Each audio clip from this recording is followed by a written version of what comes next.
Does anyone remember when Watch Dogs was first announced way back at E3 2012?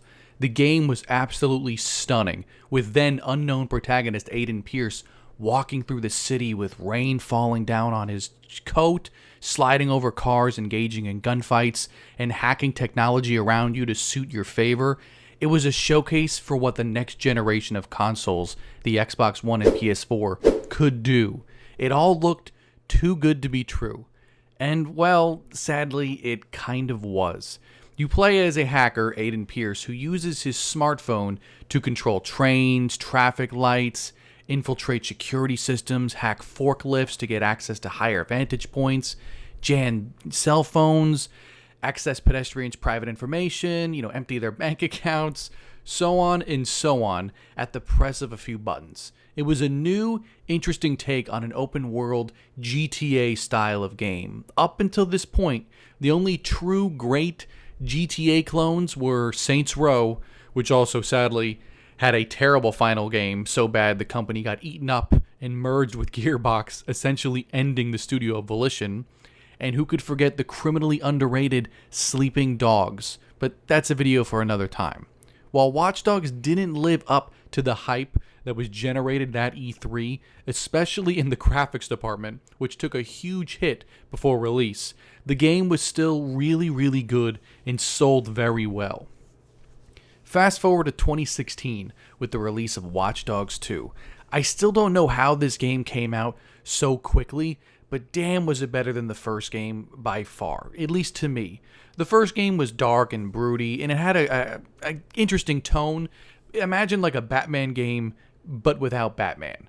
The sequel ditched all of that and went for a more lighthearted tone of a bunch of hacker millennial activists trying to stick it to the corporation that is using this new operating system to covertly harm innocent citizens across the city, and thus, decides to bring about awareness of their goals through conducting, what else, a social media campaign to recruit new members, for exposing corruption and crimes being conducted through this new operating system.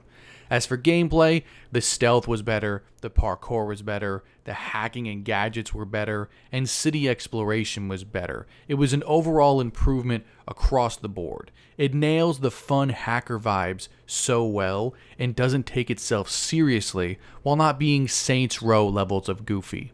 I mean, who could forget classics like good old-fashioned riveting sailboat racing? Anyways, let's move on. Fast forwarding once again with the release of the third game in the series titled Watch Dogs Legion in 2020.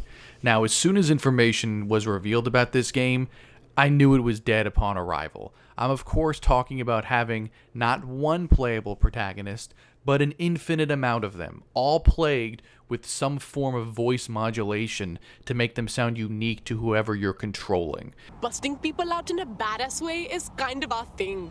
We'll get it done, and more. Cheers. Help me with this, and I'll make it worth your while, if you know what I mean. The selling point of the game was the novelty of running around kicking ass as a grandma, or as a construction worker who has had it up to here with his job and wants to blow off steam by blowing up cop cars. The recruitment system is pointless, because you can complete any task with any person, which to me just means the developers were lazy. Now, the Spider-Bot gameplay is fun, but the fact that you can recruit anyone means there's no strong central character. Its setting, London, is one of the most surveilled cities in the world, with the amount of the cameras per capita, but the game doesn't have anything really to say about it.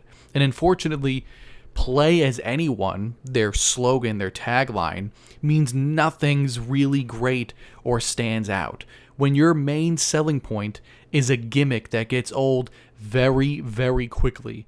Everything else falls by the wayside.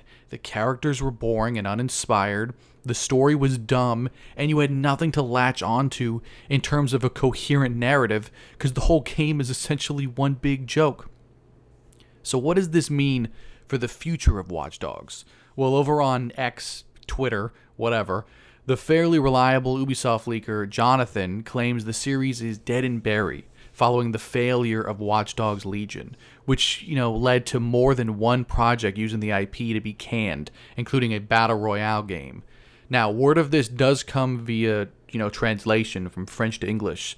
So take this specific quote, with a grain of salt. He was quoted saying, Watch Dogs is, normally dead and buried. Legion's failure destroyed the projects on the license, including a fairly original Battle Royale. At the moment of publishing, Ubisoft has not commented on this rumor in any capacity.